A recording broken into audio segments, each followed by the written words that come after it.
공유 결합의 구조식 봤지? 기억나냐? 4, 3, 2, 1. 4가 누구였냐? 이 주기에.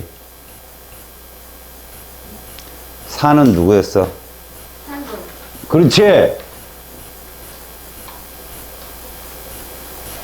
3은 누구였지? 질소. 그렇지. 2는 산소. 좋아. 1은 페이지가 오른쪽일까요? 그게 책에 있습니까? 포스트잇에 장난친 거죠, 또 제가. 저 순진한 소녀는 저에게 장난도 칩니다, 이제. 그게 지난 시간에 무슨 결합이었지? 그렇지, 공유 결합이었단 말이야. 공유 결합은 어떤 원소 간의 결합이다? 그렇죠. 여러분들은 같이 있으면 큰 힘이 되는구나, 그지? 이쪽 주세요. 답이 다 나오니까. 여러분, 오늘은 그런 결합이 된 물질의 특성을 배우는 거예요. 여기 보시면 이온 결합 물질과 공유 결합 물질의 성질을 그러는데, 일단 이온 결합 물질은요, 소금을 생각하세요. 소금. 자, 소금은 결정적으로 독립적 존재가 불가능해요. 뭐로 존재한다? 덩어리로 존재합니다. 덩어리. 우리가 덩어리라는 말을 연속적이라는 표현을 쓰는데, 잘 보세요. 이온 결합으로 형성된 물질이 이온 결합 물질인데, 기본적으로 뭘 생각하라고? 소금을 생각하세요. 여기에 있는 말들이 어떤 말인지 지금부터 설명을 해드립니다. 이 그림부터 보는 게 중요합니다. 얘들은 여기 보는 바와 같이 덩어리로 생겨서, 그러면 이 덩어리들이 어떻게 존재하느냐? 정전기적 인력으로 결합하니까 전하가 0이 되는 기본적 구조로 결합한다를 표시하자 라고 과학자들이 얘기를 합니다. 두 가지가 중요해요. 이온 결합 물질은 100% 뭐로만 존재한다고 그랬어요? 원소나 화합물 중에 화합물로만 존재할 수밖에 없어요. 금속의 양이온과 비금속의 음이온, 서로 다른 원소가 양음이 되어서 결합하는 물질이기 때문에 얘들은 화합물로 존재하고, 그들의 합은 0이 되며 항상 조건이 있죠. 자, 화학식의 특징을 두 개만 알아두자. 첫 번째, 이거 특징이 되죠. 첫 번째는 양이온을 먼저 써주고요. 그 다음에 음이온을 뒤에 붙입니다.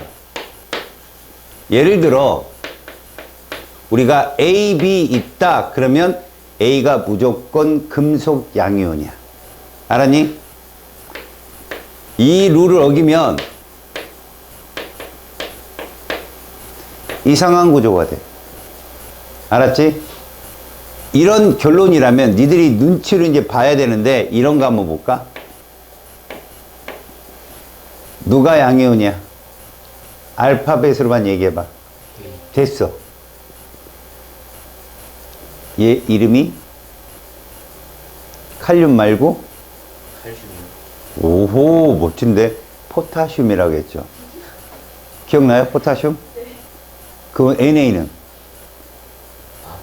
오! 소듐, 그렇지요. 이거 얘기하면, 있어 보인다 했잖아요. 그잖아, 있어 보이게끔, 아니, 그 평범한 사람이에요. 그죠. 저 친구 있어 보이는 거죠.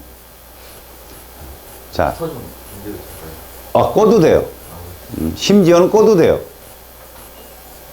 지가 추우면 들겠죠. 그럼 여기도 봐요. 이런 것도 예측할 줄 알아야 돼요. 자, 이런 애가 있어요. 자, 누가 양이온이에요? K. 됐죠? 이름이 뭐라고요? 포타슘. 칼륨 이온이에요. 그럼 누가 음이온이에요? 이거 전부 다요. 알았어요? 양이온과 음이온의 결합인데, 양이온과 음이온 중에 이런 이온이 있어요, 여러분. 다원자 혹은 원자단이라고 하거든요. 이렇게 되는 애들이 있어요. 이런 애를 많이 알고 있으면 똘똘해집니다. 알았어요? 그래서 여러분들 이거를 뭐라 부르냐? 얘를 이렇게 불러요. 수산화이온 이렇게 불러요. 알았어요? 물론 여러분 쓸 때는 이렇게 쓰지만 불러줄 때는 뒤부터 부릅니다. 수산화 칼륨 이렇게요. 염화 칼륨. 근데 얘는 염소인데 왜 얘를 염화이온이라 부르느냐? 이건 화학 변화가 끝난 이온이다 해가지고 비금속들은 끝에 화를 붙여요. 그래서 소로 끝난 애들이 있죠. 산소. 그럼 걔들은 무슨 이온? 산화. 이렇게. 알았습니까? 불소도 있지만 플로린이라 부르죠, 우리는. 플로린화 이온. 억지로 갖다 맞춘다면 음이온들이 여자잖아요. 꽃화차를 붙인다. 말은 아니지만. 꽃화차를 붙인 거야. 이렇게 생각하세요, 그냥. 알았죠?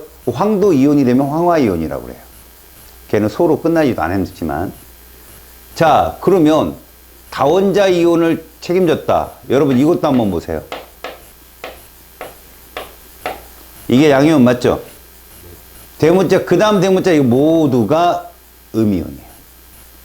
근데 여러분 칼륨은 19번이거든 얘들아. 누구 따라가냐? 전자배치. 그렇지. 그래를 세트 2라고 했지. 기억나냐? 그럼 전자 잃어버리지. 그럼 얘 혼자 플러스 몇 가? 그럼 이 모두 합쳐서 이거야. OH 마이너스. 그럼 당연한 거야. 얘도 K 플러스면 이거 모두 합쳐서 뭐? 전하의 합이 0이 되게.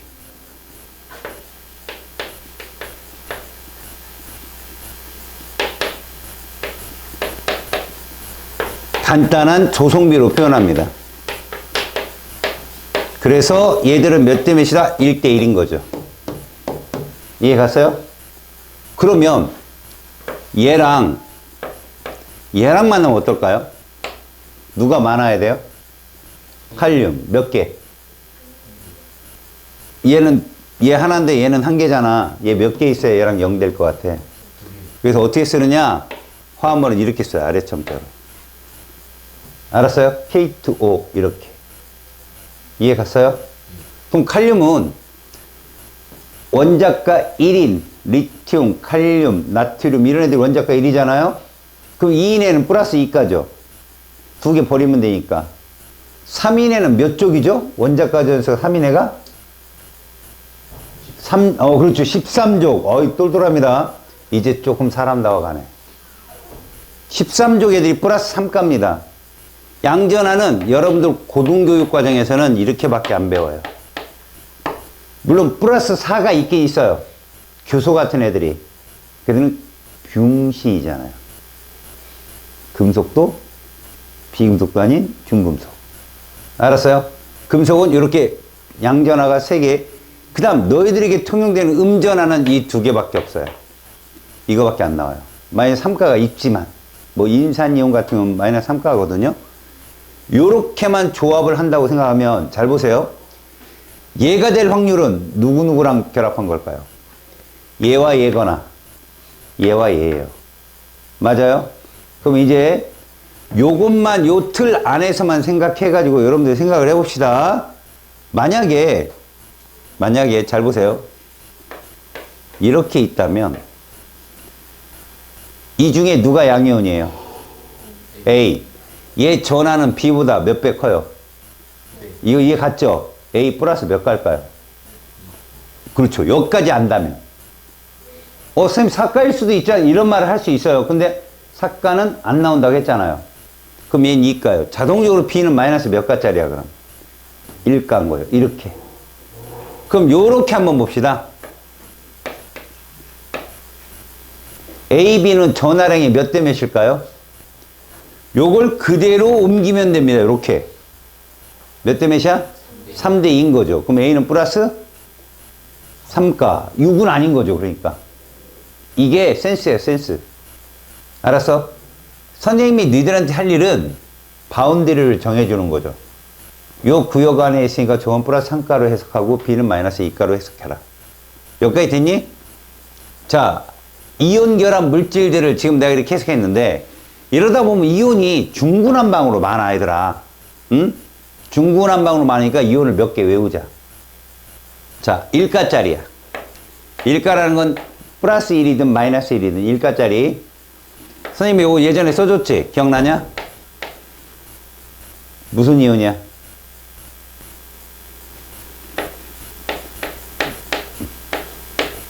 얘 이온이지?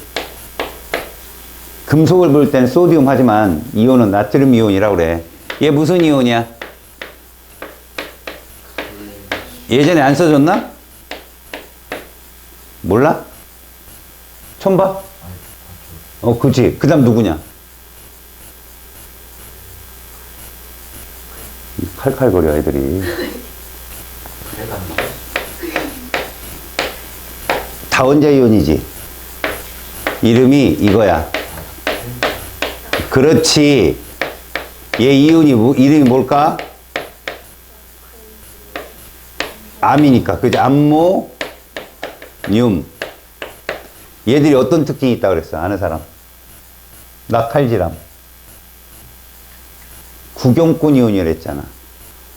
구경꾼 이온은 반응을 해, 안 해? 안 해서 물에 들어가면 그냥 독립적인 이온으로 존재하기가 쉬워. 그럼 얘들이 포함되면 무조건 전해질이야. 알았어? 얘들이 포함되면 무조건 전해질이라고. 아까 봤지? KMnO4 이렇게 있다 할지라도 얘가 포함되어 있기 때문에 얘는 전해질이야. 그냥 물에 들어가면. 물에 녹지 않는 애를 뭐라 불러?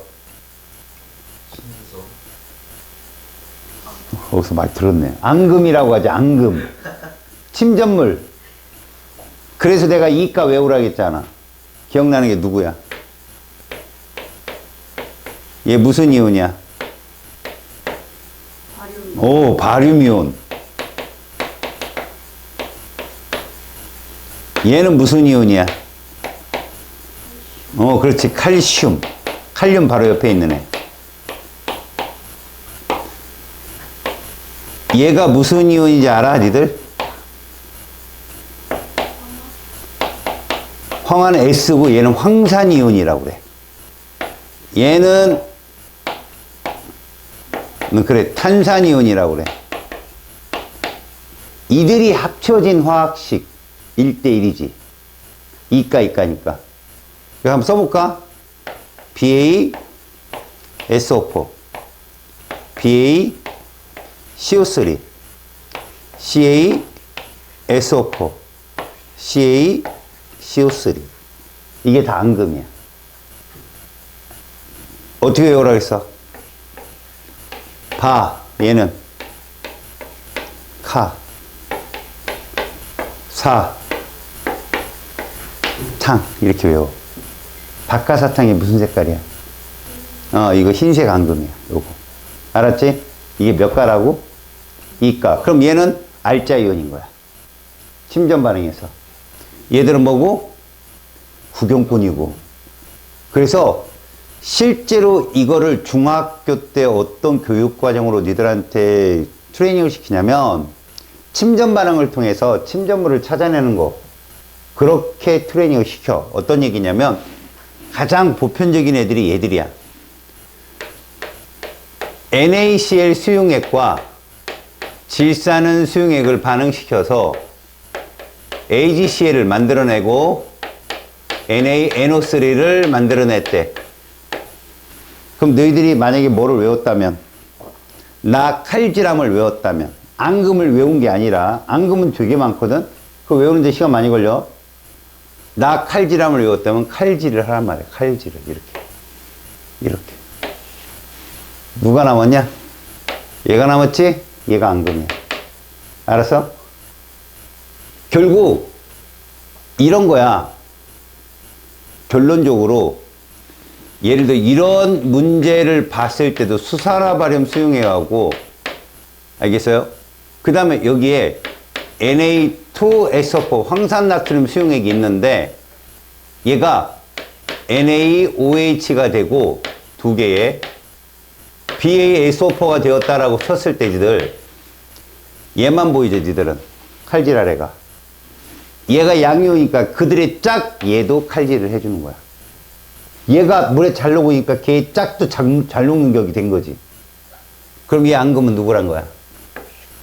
얘라는 거지. 박하사탕을 외우자면 흰색 앙금 이렇게 찾는 거야.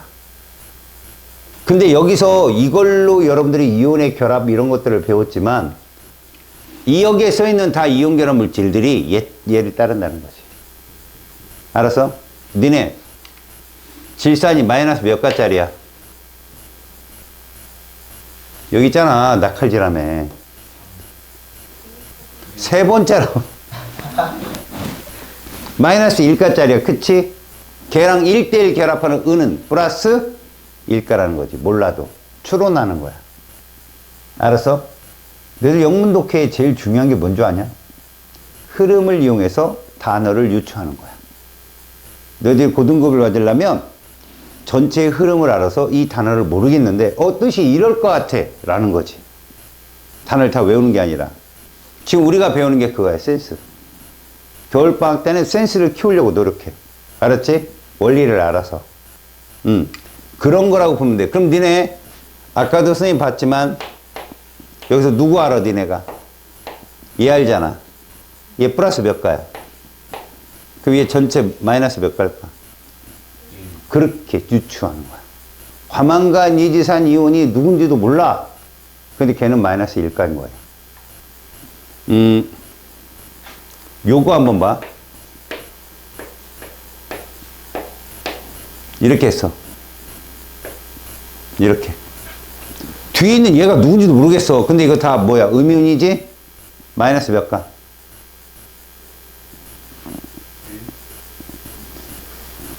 플러스 1가가 두 개 있잖아. 근데 이거 전체가 하나잖아. 이거 마이너스 2가라고. 이렇게 유추한다고. 뭔지 알겠어? 이렇게? 아래 첨자에 있는 애들은 그냥 덩어리로 봐. 하나의 원자단으로. 지금 여기 써있는 내용들이 열심히 써있는 내용이 이 내용이야. 봐라. 얘들 이온수. 얘들 이온수 해서 0 나와야 된다. 뭐 전하의 합이 0이 돼야 된다. 그런데 저기 양이온의 전하는 종류가 몇 종류밖에 안 나와. 니들은 이렇게밖에 안 나와. 음전하는 이거밖에 안 나와. 알았어? 자, 여기 봐봐. NaCl. N은 알잖아. 낙할진함에 플러스 1가. 그럼 Cl은 마이너스 1가구나 라고 해석하는 거야. 그 다음 염화칼슘인데 Cl이 마이너스 1가라는 거 저기서 알았잖아. 마이너스 1가인데 두 개 필요해. 그럼 얘는 플러스 2가구나. 또 박하사탕에서 얘가 2가짜리라는 거 알았으면 유추. 오케이? 어떤 방식으로든 왜 이렇게 쓰냐고. 왜 이렇게 간단한 조성비로 나타낼 수밖에 없느냐? 덩어리라. 알았어? 독립적으로 존재하지 않고 덩어리로 있기 때문에 과학자들이 약속을 한 거야. 어떤 특정한 부피 속에 이 조각들을 다 세보면 얘들은 1대1의 비율로 있더라는 거야. 어떤 애는 2대1로 비율을 존재할 수 있는 거고. 그것을 가만히 따져봤더니 전하의 합이 0이 되는 조성으로 따르더라. 자, 우리 주변의 이온 결합 물질. 일단 염화나트륨은 소금의 주성 부위죠. 그죠? 거기 약간의 다른 이온이 들어가서 뭐 핑크 소금 뭐 이런 거 있잖아요. 히말라야산 뭐 이런 거 들어갔어요? 먹어봤어요? 역시 집이 좀 사는군요. 그렇죠. 염화나트륨이 저런 성분. 여러분 염화나트륨 먹었더니 어때요? 짜죠? 그런 미각적인 성. 여러분 Na 플러스하고 Cl 마이너스가 많으면 짜죠? 대표적으로 어디 물에 이거 많아요? 그렇죠. 근데 니네 몸에도 많아요. 니네 몸의 조성비랑 이런 이온들의 조성비랑 바닷물의 조성비를 비교하잖아요? 똑같아요. 그래서 바다 기원설이 나온 거야. 모든 생명체가 바다에서 기원됐을 거다라는 말이. 특히 인간은 되게 짜요. 옛날에 호사라는 거 알아요? 호환. 호랑이 호자거든요. 호랑이가 물고 가요, 사람을. 그거 어디 가서 찾는 줄 알아요? 시냇가에 갔어요. 호랑이가 사람 고기가 짜니까 물 먹고 사람 고기 먹고 이런 식으로 했었대요. 그래서 시냇가에 가면 꼭 있었대요. 몸이 짜요, 우리 몸. 알았어요? 다음, 여러분, 탄산가슘은 어디서 봤어, 아까? 박하사탕에서 봤지. 까탕. 얘만 잘 나와. 얘만 유명하고. 달걀 껍데기라고 하는데, 이 지구과학에 가면 얘로 대변돼, 얘로. 석회암. 니네 이 석회암, 탄산가슘으로 이루어져 있지? 지금 선생님이 사용하고 있는 분필이란 말이야. 여기에 산을 떨어뜨리잖아? 참고로. 그럼 얘랑 비슷한 기체가 나와. 누구냐? 너네 배운 것 중에. 쟤랑 비슷한 기체. CO2, 이산화탄소 기체 나와. 얘의 광물이 누군지 아냐? 방해석이야, 방해석. 그래서 중1 때 보면 비스듬한 육면체, 산을 떨어뜨리면 기포가 발생하고, 이거 얘야. 방해석. 성분은 뭐라고? CaCO3야. 얘 변성되면 뭐 되냐? 비석 같은 거 만드는 거. 대리암이 돼, 대리암. 맞아. 얘도 똑같아. 떨어뜨리면 CO2 발생. 그 얘기는 옛날에 그리스의 모든 조각, 그리고 건물 같은 게 석회암으로 돼 있거든. 콜로세움조차도. 근데 하늘에서 뭐가 떨어지니까 다 녹은 거야. 맞아. 그게 피해요. 그래서 루브르 박물관 앞에 막, 거기도 막 모자상이 있어, 이렇게. 엄마가 아이를 이렇게. 수십 년 만에 산성비에서 임신상이 돼버렸어. 얘 모가지 떨어져 나가고, 뚱뚱한 아줌마.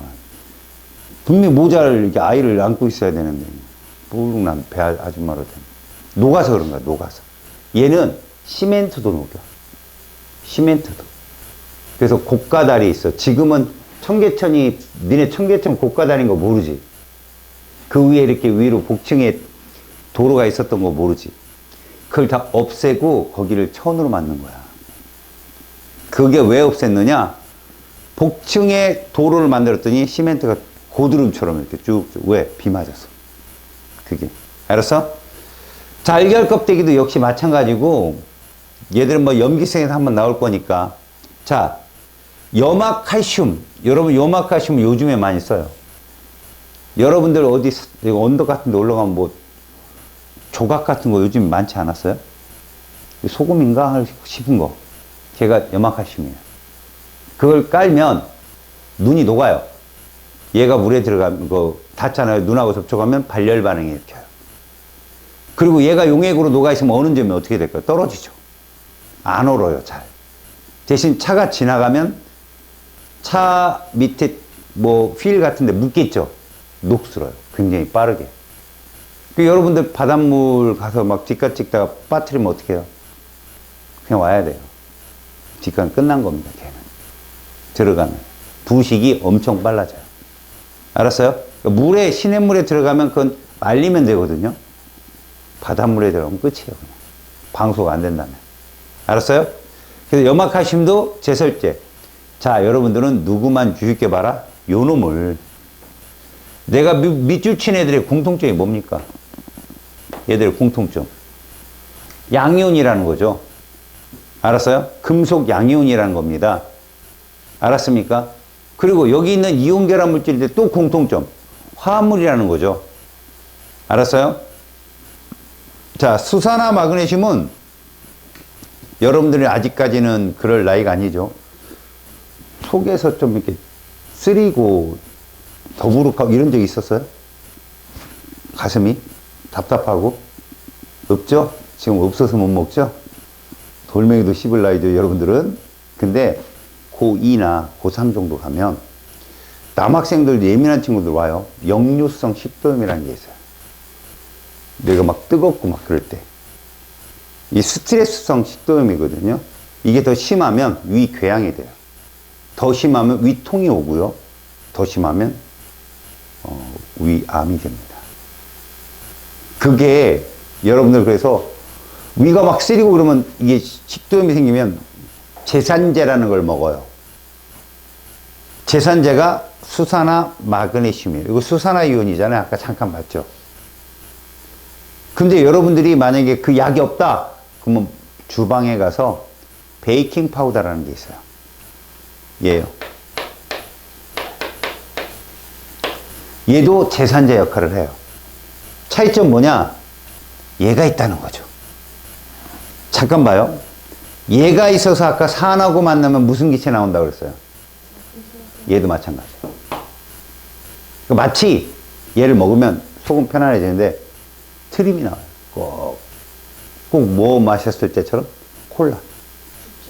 아유, 그럼 죽지 않죠. 아유, 죽으려고 이거 먹으면 극약이게? 죽지 않습니다.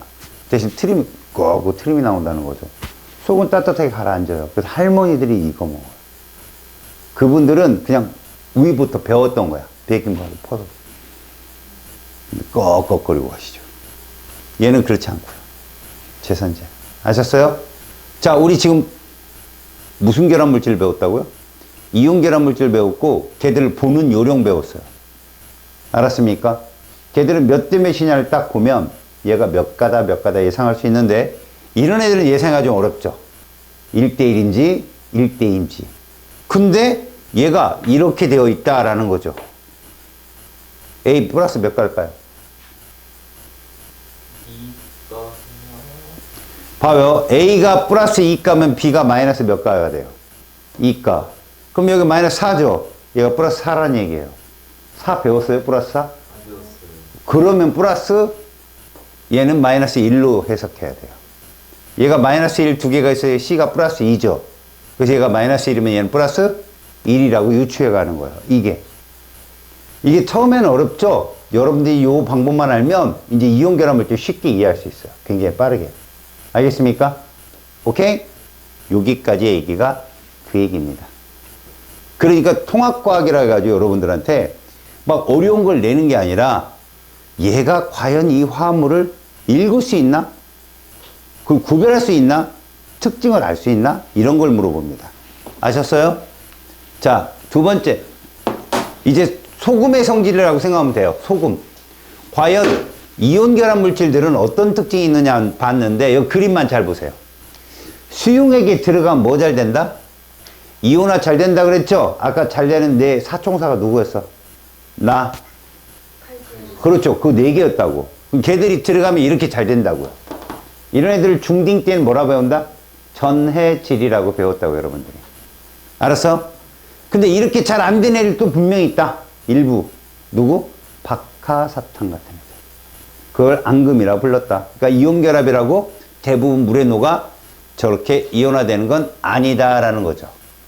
자, 지금 보면 염화나트륨 수용액을 여기다 넣었으니까 나트륨이 있기 때문에 1대1로 이렇게 이온화될 거예요. 봐요. 사람이 어떻게 물어보는지 잘 봅니다. 여러분, 제가 이런 말부터 해볼게요. 부부가 10쌍 있어요. 응? 집이 몇 개 필요할까요? 10채가 필요하겠죠? 근데 그 10명 중 5명이 이혼했어요. 따로 살아야 되죠? 그럼 집이 몇 채가 필요할까요? 15채가 필요해요. 아, 지금 말 이해 가요, 지금? 왜 그럴까요? 아까 5채만 필요했던 부부가 이혼이 되기 때문에 그 5채가 또 있어야 되는 거지. 그럼 무슨 말이냐? NaCl을 10개를, 지금 몇 개 녹였어요, 여기? NaCl 몇 개 녹였어요? 봐봐요. 1대1이니까 3개 녹였단 말이야. 그랬더니 이온이 몇 개가 된 거야? 6개가 된 거야. 알았어요? 그러니까 이온의 농도를 물어보는 건지 물질의 농도를 묻는 건지 잘 확인하셔야 돼요. 지금은 NaCl 3개를 녹인 거죠. 그랬더니 이온화가 돼서 이렇게 더 진해진 거예요. 입자수가 많아져서. 전원을 연결했을 때 왜 전류가 통하냐면 그게 전해질이잖아요. 여러분, 전류를 통하려면 잘 봐요. 선생님 손이 도선이야. 이어졌냐 끊어졌냐. 자, 선생님 얼굴이 배터리야. 아까 얘기했어야죠. 지금 얘기했는데 내 얼굴이 배터리인데 끊어졌어요. 내 뭐 정신 나가니? 그러니까 말을 잘 이어서 같이 해야 이렇게 얘기가 재밌어지지. 자, 선생님 머리가 배터리. 선생님 얼굴 배터리인데 이게 도선이 끊어져서 전류 안 통하잖아. 그런데 니들이 이혼인 거지. 응? 자기가 누군지는 알지? 여잔지 남잔지는 알잖아? 선생님 오른손이 플러스 극이야. 왼손이 마이너스 극이야. 자, 자기는 어디로 갈 건지 얘기해봐. 너 어디로 갈래? 자, 너. 여기, 자, 왼쪽, 오른쪽 하자. 아유, 니네한테 맞게. 왼쪽, 오른쪽.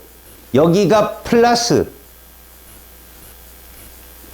뭐라고? 플러스, 알았어?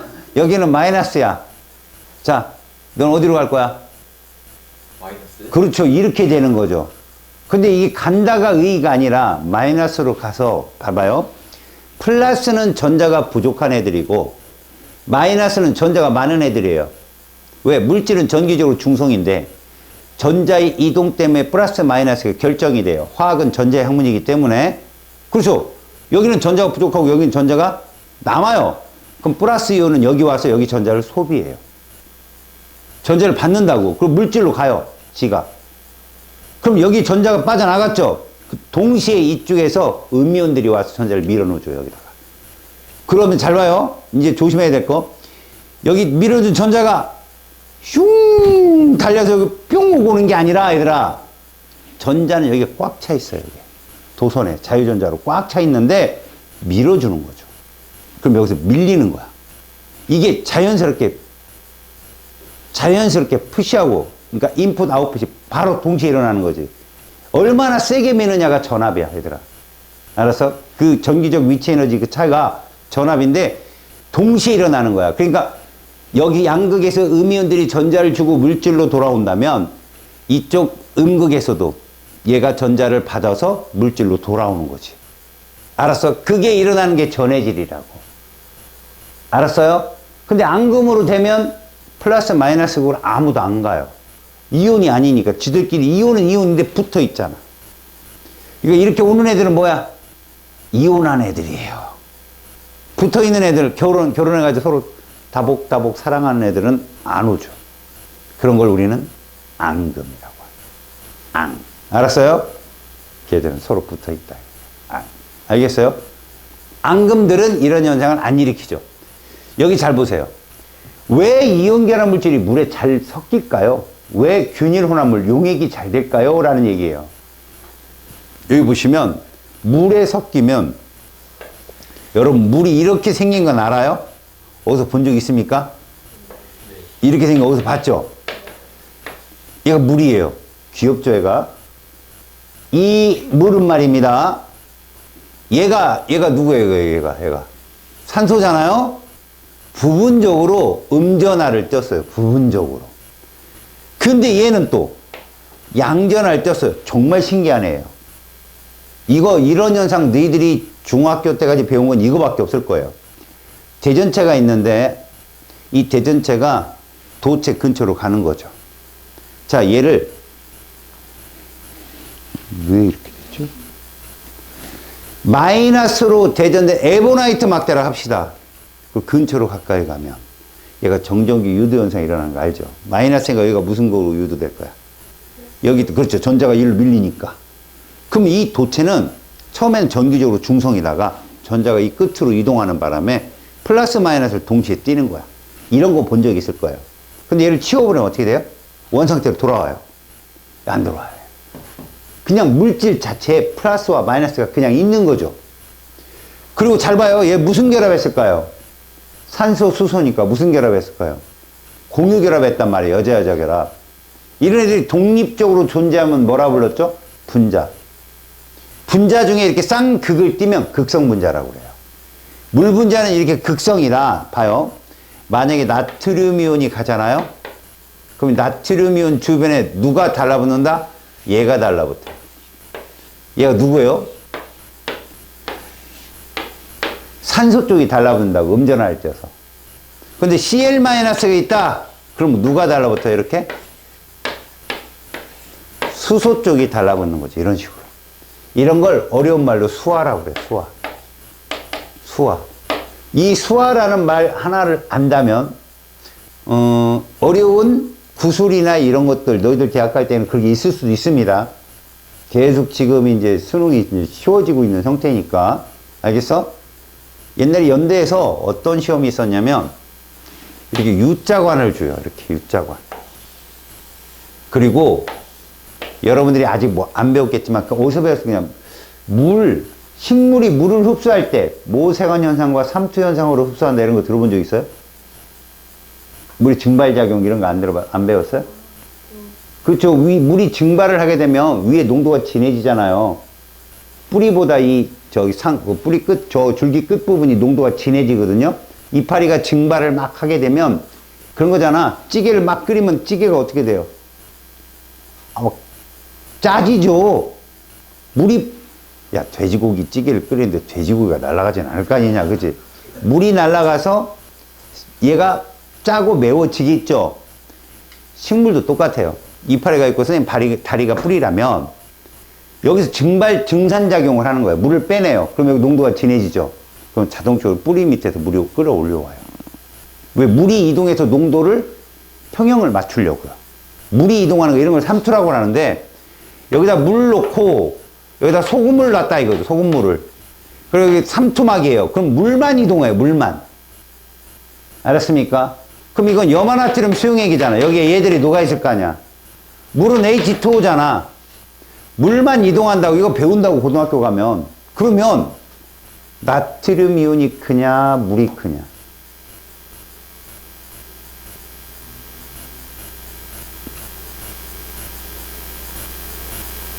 물만 이동한다니까.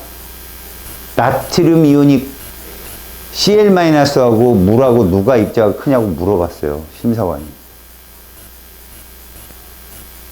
어떻게 될까요?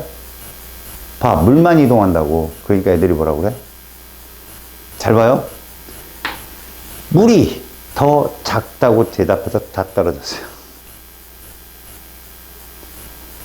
그러면서 말한 애들 중 이상한 거죠. 분명히 H2O는 이만하고, 그죠? Cl은 요 정도 되고, Na 플러스는 얘보다 더 작은 요 정도 되거든요? 진짜로 이렇게 돼 있어요. 근데, 물이 더 작아야만 이런 현상이 설명이 되잖아요. 근데 이걸 아는 친구라면 이해가 가죠. 수화. 나트륨 이온은 이게 크기가 아닌 거죠. 물속에 들어가면 얘는 요만한 크기가 아니라 그 주위에 물이 달라붙어 있는 형태의 이만한 덩어리라는 거예요. 이만한 덩어리. 그래서 이동 못 하는 거야. 이온의 크기는 분명 물보다 작아요. Cl도 물보다 작고요. 근데 뭐 되어서 수화되어서 덩치가 커진 거예요. 그걸 설명을 못해서 떨어졌어요. 아셨어요? 그러니까 결론은 전해질 같은 이온 결합 물질이 물에 녹을 때는 물 분자가 둘러싼다. 알았어? 그래서 균일한 혼합물이 된다. 이게 끝입니다.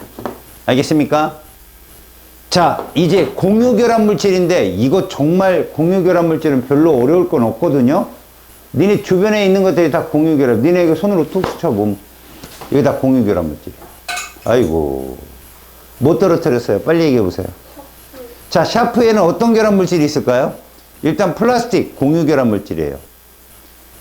그 다음에 쇠 있나요? 쇠? 네. 앞에 이 부분? 그러면 금속 결정 물질이죠. 저기엔 이온 결합 물질은 없어요. 알았습니까? 그럼 여러분들이 공유 결합 물질, 그럼 분자성 물질이라고 생각하시면 돼요. 공유 결합은 물에 들어가도 이온화 잘 안 됩니다. 알겠습니까? 그러니까 여러분들이 보시기에 여기 보도 요 분자식을 잘 보세요. N2, C4H10, C12H22. 힘들었겠다. O11. 에탄올. 여기에 금속은 보이지 않습니다.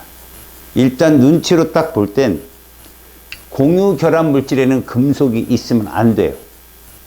비금속 간의 결합이고 공유 결합만이 유일하게 이런 대문자 한 종류인 원소와 두 종류 이상의 화합물이 공존한다는 거죠. 왜? 이온 결정은 화합물만, 금속 결정은 원소만 있는데 얘들은 원소와 화합물이 모두 존재하고 얘들은 독립적으로 화학 결합이 매우 강하기 때문에 떨어지지도 않아요. 알겠죠? 자, 얘들은 덩어리로 존재하지 않아요. 독립적 존재가 가능한 애들입니다. 질소는 일단 여러분 과자 좋아하는 친구들한테는 원흉이죠, 이놈이. 과자 봉지를 키우는 놈이니까. 질소기체만 꽉 찼잖아요. 근데 질소가 반응성이 작기 때문에 과자를 보호해주는 역할도 해요. 바삭바삭하게.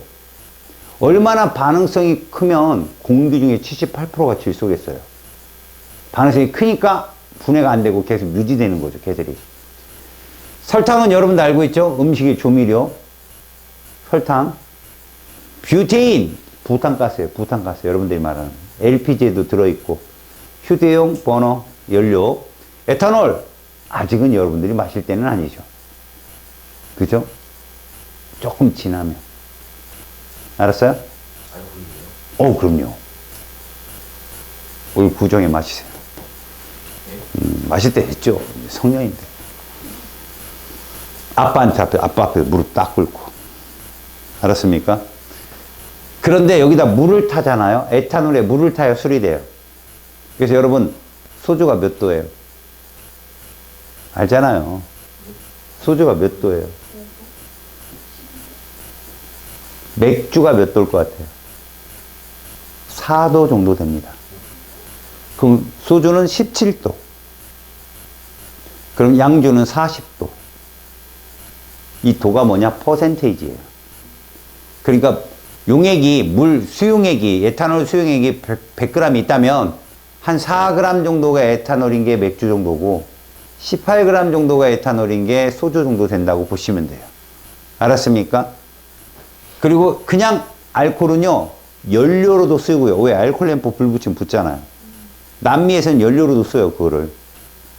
그 옥수수 막 재배해가지고 먹고 수출하고 남은 거를 발효를 시켜요.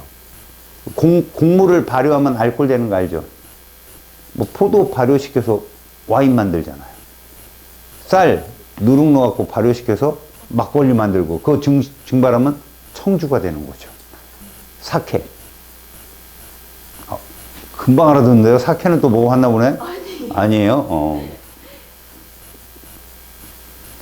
그냥 알코올은 휘발성이 좋아서 휘발 알죠? 욕이 아니에요. 휘발 잘 날아간다고요.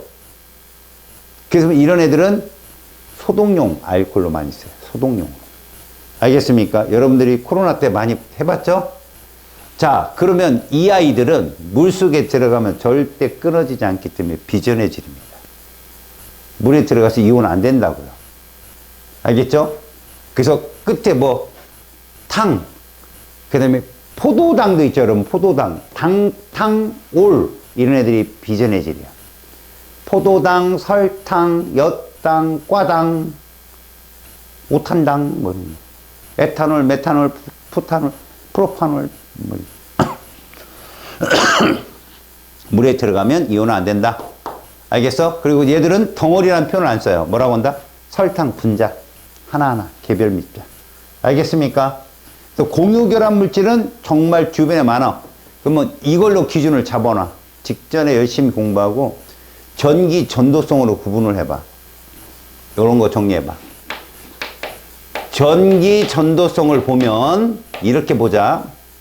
자, 고체일 때 전기 전도성이 고체, 액체일 때 구분해 가지고 당연히 이러면 이거 이온 결정이에요. 근데 공유결합은요, 당연히 고체일 때도 없고 액체일 때도 없어요. 그러니까 소금도 가열하면 용융 될 수 있잖아. 설탕도 가열하면 띠기 해가지고 이런 모양 달고나 뭐 이런 거 만들잖아. 그렇게 만들면 얘들은 이온이 자유로워져서 전류를 통하는데 얘는 안 통해요. 알았습니까? 그러니까 이런 식으로 전도성으로 구분을 해두자. 자, 이거 한 거예요, 이게 지금. 요거 한 거라고. 이온결합 물질과 공유결합 물질 중에 누가 물에 녹아서 전류를 통하더라? 누구? 이온결합이에요. 그 중에 누구 들어간 거? 개 들어간 애들. 알았습니까? 박하사탕은 안 돼요, 이렇게. 앙금이라. 여기 보시면, 봐봐요. 올. 이런 애들은 비전해지. 전류 안 통해요. 올. 이런 애들은 분자가 강해요. 공유결합 물질이고, 맞죠? 염화칼슘인데 여러분, 염화이온도 CL이거든. 근데 하도 AgCl이 너무 유명한 앙금이라 CL이 앙금이 잘 되는 줄 아는데 자꾸 분자를 던지지 마세요. 네. 저 합성소지도 분자입니다. 알겠습니까? 그럼 제 전류 통해 안 통해요? 안 통하겠죠. 그 인지시기를 한번 던진 거죠? 역시. 다시요. 염화이온도 굉장히 사실은 물에 잘 녹는 이온이에요. 이온화 잘 되고요. 근데 AgCl에는 너무나 유명한 앙금이 있어갖고 여러분들이 얘들이 무슨 굉장히 반응을 잘해서 앙금을 잘 만드는 애라고 생각하는데 Cl은 유일하게 은하고 반대로 말하면 은은 개나 고동이나 다 만나가지고 앙금 만들어요. 보면. 하지만 개도 은도 얻지 못하는 게 누구라고? 얘들이에요. 예, 걔들 만나면 안 돼요. 알았습니까?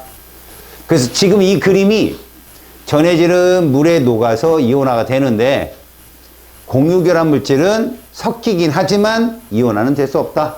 이런 걸 설명하는 문제입니다. 결과를 볼까요? 전기 전도성, 요게 너무 중요했죠. 우리 아까 선생님 방금 말한 거.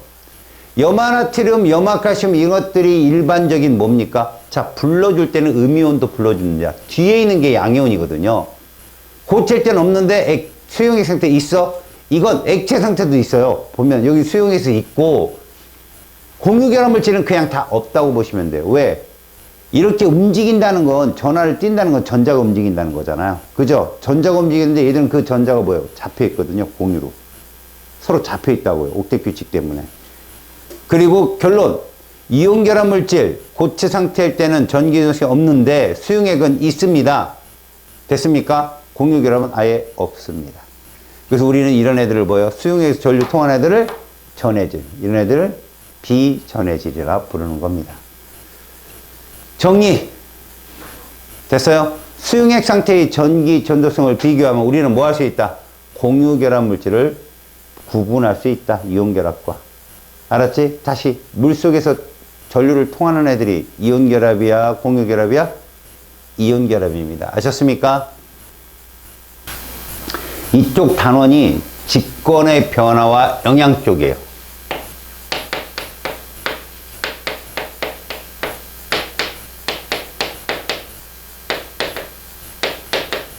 자, 뜬금없이 얘가 왜 나오냐? 여러분들이 물질을 다 배우고 나서 지각과 인체와 그 다음에 어떤 모든 구성하는 형태를 막 배우고 나서 바로 지구 시스템으로 들어올 거예요. 기권이 있고 직권이 있고 수권이 있고 그 중에서 직권을 굉장히 자세하게 배우거든요. 여러분 대륙이동설 들어봤어요? 잘했어요. 출발은 거기부터 시작돼요. 잘 들으세요. 이 직권에 대한 연구는 제일 출발이 베게너라는 과학자예요. 잘 보세요. 얘가 처음에 등장을 합니다.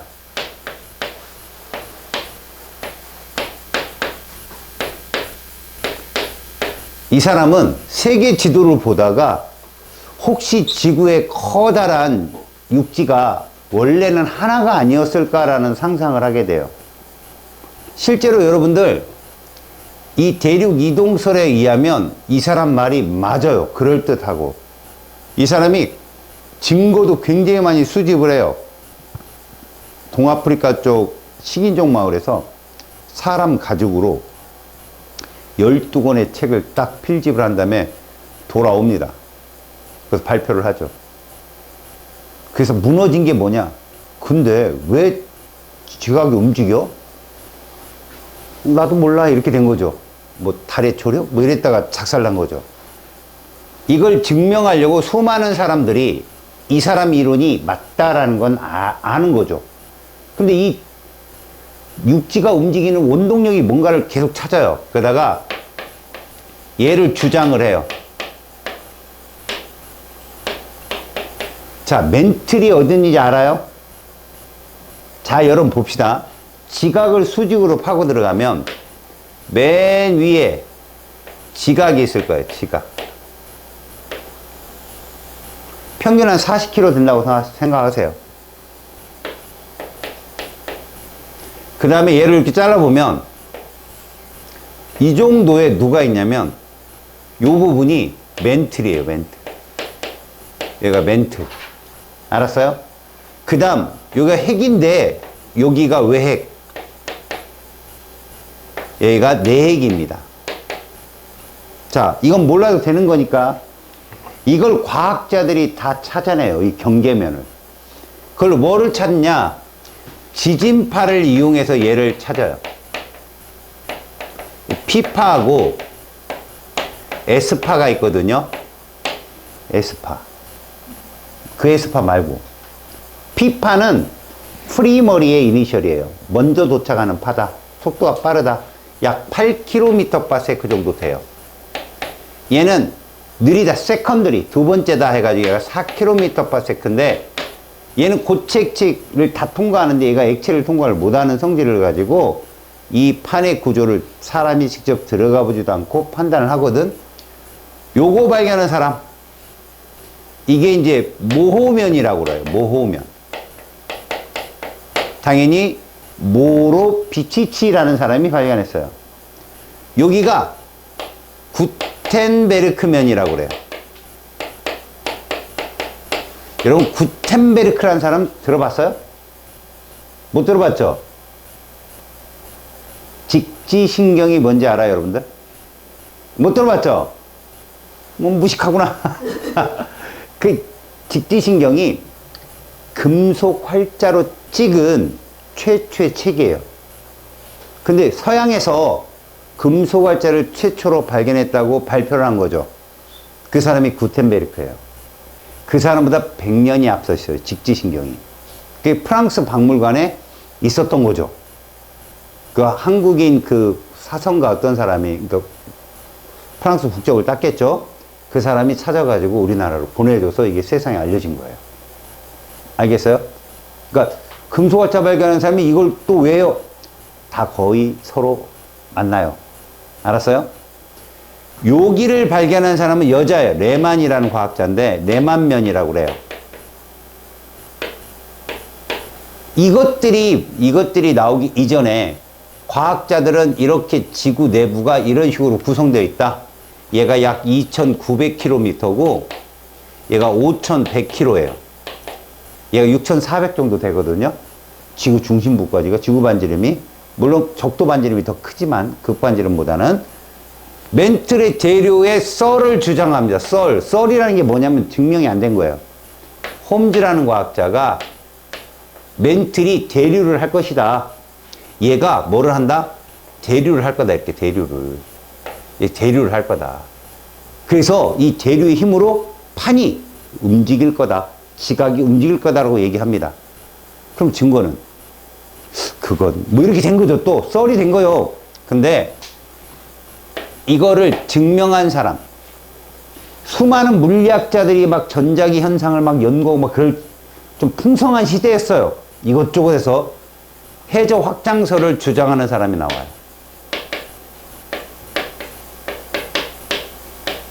이 사람이 이제 디트, 헤스 이런 사람인데 이런 사람들이 대서양 중앙해령을 중심으로 이거 연구가 좀 복잡합니다. 고지구 자기장 막 연구하고 그래서 거기에 누구도 등장하냐면 여러분 퀴리 부인 알아요?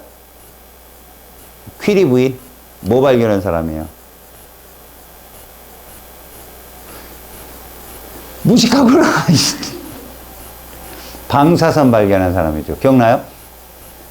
라돈 지금이라도 들어둬요. 내가 수업을 들어서 저 사람한테 이런 지식을 받는구나. 퀴리 부인의 남편이 누구겠어요? 외국은 남편성 따라가잖아. 퀴리 부인의 남편은 퀴리겠죠. 그 남편 이름이 피에르 퀴리예요. 그 사람이 대륙이 옛날에 암석이 막 퇴적이 될 때 그때 당시에 지구의 자북이라는 데가 있어요. 자석의 북극. 그 부분을 향해서 500에서 600도씨의 암석들이 퇴적이 될 때 철광석들이 퇴적되면서 자성을 띈다는 걸 발견해요. 그 사람이 물리학자인데 그러면 그때 지각을 연구하면 그때 당시에 얘들이 어디 방향으로 향해서 퇴적이 됐는지를 확인하잖아요. 그러면 이쪽이 이제 요즘에 미국이 좀 작살났죠. 여기가 필라델피아고요. 여기가 이제 영국, 그 다음에 이쪽이 스칸디나비아도 뭐 이렇게 지중해 이렇게 있겠죠.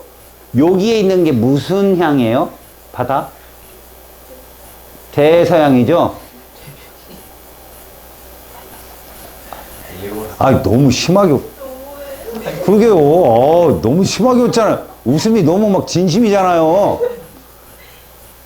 여기 대서양이거든요. 대서양의 어떤 특정한 지점을 중심으로 이렇게 대칭적으로 고지구 자기장의 역자기장. 그 여러분 알아요? 지구가 지금 북극이라는 부분 있죠? 저게 어느 때는 남극이었어요. 또 어떤 때는 북극이었어요. 이게 지금의 현재의 자기장과 반대인 북극 남극이 바뀌는 시기가 되게 많아요. 지구가. 그걸 고지구 자기장의 역전현상이라는데 정자기장, 역자기장 이런 말 써요. 그게 대칭적으로 나와요. 그럼 이게 무슨 말이냐? 얘를 중심으로 판이, 그러니까 지각이 만들어져 나오면서 얘들이 대칭적으로 어느 시대는 북극이었으니까 저쪽을 향해서 있다가 어느 시대에서는 이쪽 남쪽을 향해서 쌓였다가 이게 대칭적으로 나온다는 건 얘가 여기서부터 지각이 생성된다는 걸 의미해요. 그래서 해저 확장설을 주장하고 사람들이 엄청난 환호를 질러요. 와, 이거 베개노 말이 맞겠는데? 라고 나온 거죠. 근데 거기서 봐요. 이렇게 되면 여러분 어떤 현상이 생기냐면 요 부분에서 화산이 폭발해야 돼요. 그래서 마그마가 지각을 뚫고 나와서 화산가스를 내뿜고 난 나머지가 용암이거든요. 그 용암이 흘러줘야 이게 계속 땅이 만들어지는데, 그러면 이 부분에서는 뭐가 일어나겠다? 화산 폭발과 더불어 지진이 엄청나게 일어나겠죠. 그럼 얘를 중심으로 먼 곳은 일어나겠어, 안 일어나겠어? 안 일어나야 정상인데 얘가 이렇게 되는 거죠. 이 정도까지 일어나는 거야. 그 다음 또 여기서 일어나고, 그 다음에 여기까지 이렇게 일어나고, 여기서 얘가 일직선이 아니라 막 끊기는 거야, 막. 그럼 혹시 세계가 거북이 등껍질처럼 여러 개 판으로 되어 있어서 판 경계에서 일어나는 거 아니야? 라고 누가? 여기 사는 애가. 여기가 단풍국이에요. 누구예요? 이쪽. 거기 사는 윌슨 씨가 판 구조론의 출발을 알립니다.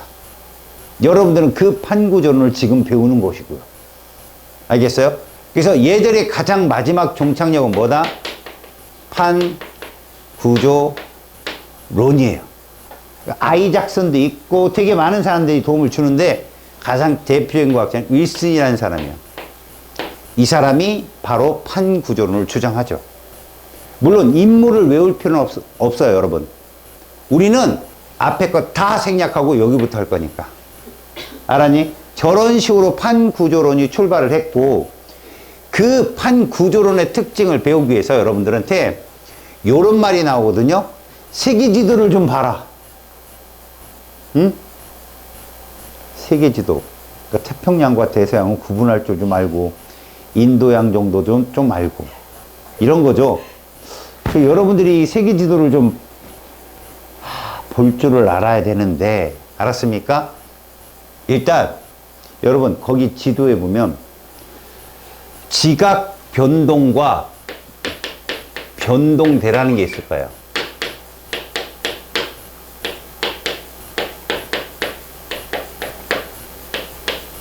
자, 이 말이 무슨 말인지 보세요. 지각 변동은 말 그대로 화산이 폭발하거나 지진이 일어나거나 조산운동이 일어나거나, 여기 조산운동은 스콕산맥이 막 형성되는 거예요. 땅이 융기하고 막 이러는 거예요. 일단 지금 이 셋 중에 하나만 일어나도 어때요? 난리 부르스죠. 그죠? 그러니까 저렇게 지각 변동이 막 일어나는 곳이 정해져 있더라는 거예요. 보니까 지질학자들이 보니까 이런 운동이 전혀 안 일어나는 곳도 있더라는 거예요. 그게 어디냐? 대부분 대륙의 중심부요. 그러니까 러시아 중심부라든가 남아메리카, 그러니까 북아메리카도 가운데 부분, 오클라호마 막 이쪽 중부 쪽, 그 옐로우스톤 알아요, 여러분들? 들어봤어요? 거기는 폭발을 하는 순간 미국 망해요. 그 밑에 엄청난 양의 에너지가 있어요. 그 폭발하면 끝납니다. 미국이 종말하는 경우는 옐로우스톤이 폭발하는 경우예요. 옛날에는 그 조금인 줄 알았어요. 그래서 막 국립공원 막 이렇게 지정하고 막 찬양하고 이랬단 말이야. 근데 나중에 지질학자 연구해 보니까 요만큼 연료량이 있는 줄 알았더니 밑에 점점 들어가니까 이만큼 아메리카만한 열덩어리가 있는 거 안에. 그러니까 해폭탄이 수족에 있는 거죠. 수족에. 끝난 거예요, 걔들은. 거기가 터지면. 그런 곳, 특별한 곳을 빼놓고는 대부분이 해안가에 있어요. 얘들이. 알았어요? 그러니까 니들이 보면, 여러분 이런 말 들어봤어요? 환태평양 조산대라고? 그게 불레굴이라는 부분인데, 거기가 태평양의 해안선이잖아요. 여러분, 대서양은 해안선에 변동대가 없어요, 여러분. 대서양은 해안선에 변동대가 없는데, 태평양은 해안선에 변동대 투성이에요. 그게 불의 고리입니다. 퉁가까지 쭉 이어져가지고. 거기 물론 우리나라 일본 쪽도 포함돼요. 일본 해구도. 그래서 실제로 지각 변동과 변동대를 보면은 일치해요. 거의. 거기 세계지도 보이죠? 그죠? 화산 활동과 지진 그리고 지각 변동을 일으키는 것들의 어떤 특징이 돼서 쭉 나왔는데 잘 보세요. 얘들은 제일 중요한 게 얘예요. 에너지원. 이거는 태양 복사 에너지가 아니라 지구 내부 에너지고요. 이 지구 내부 에너지는 외핵 근처에 있는 멘틀이 밀도가 작아져서 상승해서 일어나는 에너지예요. 그리고 이 에너지의 대부분은 저 멘틀 내부에 있는 방사성 동위원소의 붕괴열이에요. 일반적으로. 방사성 동위원소라는 건 여러분 보시면 6번은 앞에서 배웠지만 원자량이 얼마여야 돼요? 짝수니까. 곱하기 2. 그래서 12여야 되죠? 근데 2 말고 6번인데 이런 애가 있어요. 원자량이 크네. 이게 방사성 동위원소예요. 얘들이 얘로 가려고 붕괴한단 말이에요. 혹은 얘들이 얘로 가려고. 이렇게 붕괴가 되는, 알겠어요? 이건 지하가스 여러분들 배우는데 이렇게 붕괴가 되면 방사능이 나와요. 알았어요? 그런 애들이 저 멘틀 내부에 고온 고압에 따라 부서지고 만들어지고 부서지고 만들고 거기서 에너지가 막 웅창웅창 생기는 거예요. 걔들 끌어오른 거죠. 그 지각으로 분출되는 게 화산. 그로 인한 움직임이 지진. 알겠어요? 그래서 이쪽 저쪽에서 막 산이 융대하고 그럼 조산운동이에요. 그런 것들이 거기 여러분들 세계 지도에 봤을 때 일어나더라. 그러니까 화산대를 꼭 찍어보고 지진대를 꼭 찍어봤더니 서로 어떻더라? 일치하더라는 거죠. 알겠습니까? 그래서 거기를 조산운동, 땅이 막 드러나고 가라앉고 난리 피는 곳이 많다 해가지고 환태평양 조산대가 그쪽 부분에 있어요. 알았습니까? 그래서 선생님이 지금 여러분들한테 얘기하는 건 딱 3개만 봐라 이거예요.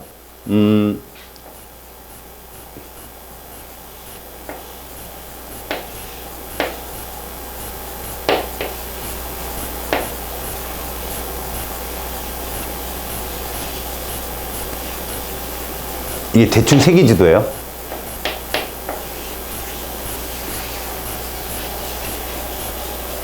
이렇게 돼 있어요.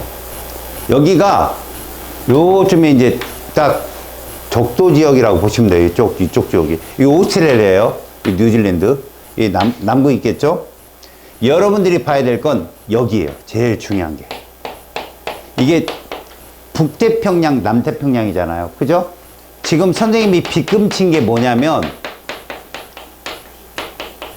이 빗금친 부분이 바로 환태평양 조산대라고 제일 먼저 여러분들이 외워야 될 곳이에요. 이 부근에서 모든 사건이 터져요. 니들 시험 문제 여기 80%가 나오고요. 알았어요? 여기가 누구라고요? 환태평양, 환자가 고리환자예요. 고리환자. 태평양을 주위로 고리처럼 감쌌다 해가지고 환태평양 지진대, 조산대 합시다. 우리가 소위 말하는 불의 고리라고 하는 부분이죠. 요렇게. 요게 일본이에요, 일본. 니폰. 알겠습니까? 우리나라, 요거, 우리나라가. 우리나라 여러분 커요. 그나마. 알겠어요? 그 다음에 어떤 지진대가 숨어 있냐면, 아이고. 여기 있어요, 여기. 보세요. 요쪽으로 치고 올라가잖아요. 여기가 알프스, 히말라야, 조산대예요. 여기가. 알프스, 히말라야. 근데 여기서는 화산은 폭발하지 않는데 지진이 엄청나게 발생해요. 결국 히말라야 산맥이나 알프스 산맥도 다 융기된 거예요, 사실은. 판과 판의 충돌에 의해서. 그 다음에가 이제 여기죠. 아까 해서그 디치가 본 곳. 대서양 중앙해령이에요, 여기. 중앙해령. 알겠습니까? 여기가 이어져요. 어디랑? 여기랑. 이렇게.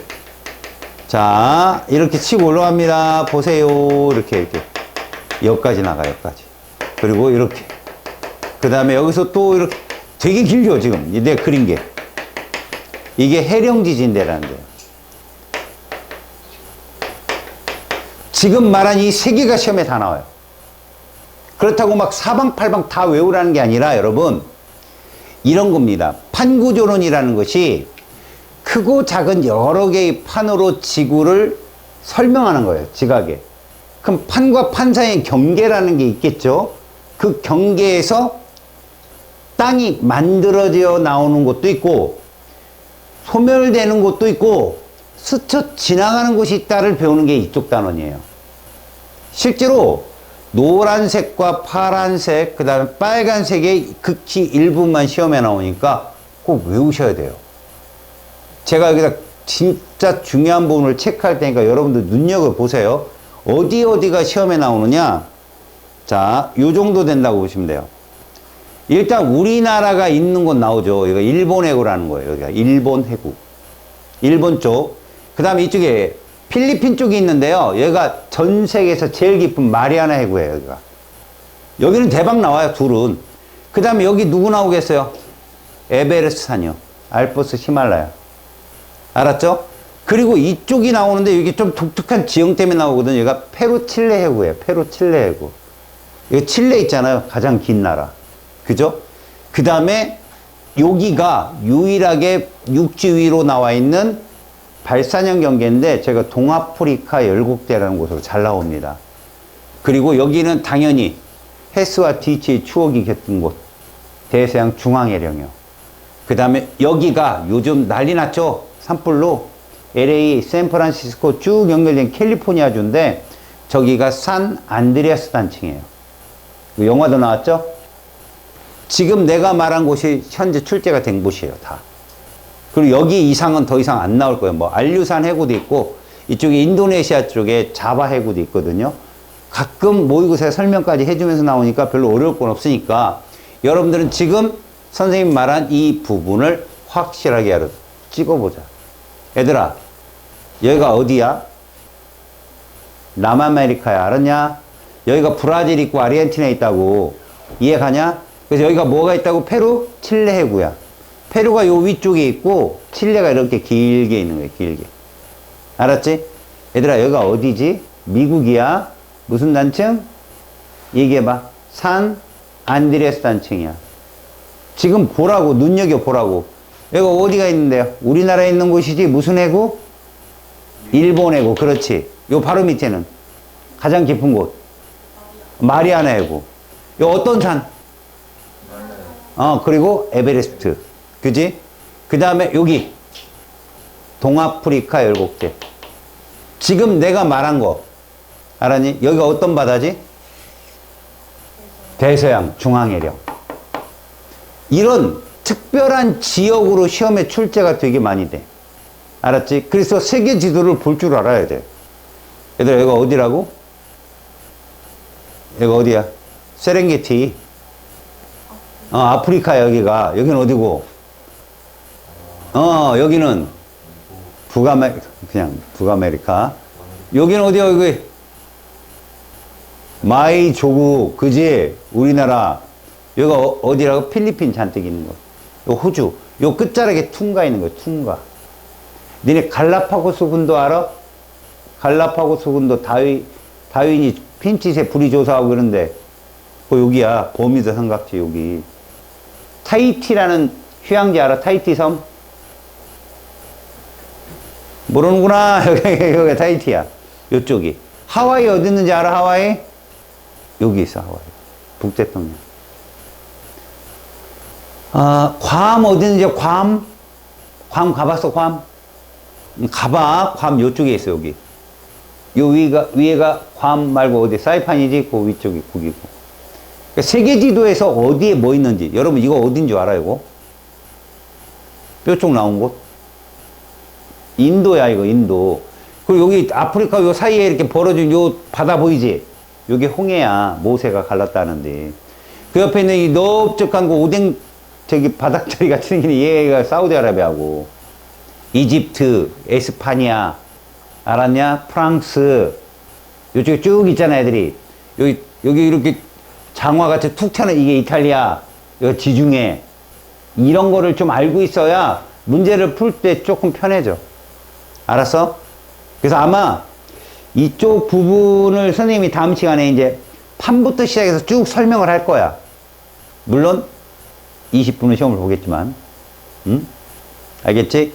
오늘 배운 거 잘 공부하고 여튼 판구조는 할 때는 세계 지도를 많이 꺼내놓고 선생님도 이제 그림을 그렇게 잘 그리질 못해 내가 세계 지도를. 그래서 끄떡거리면 좀 그렇지. 이 정도 그린 게 어딘데, 그지?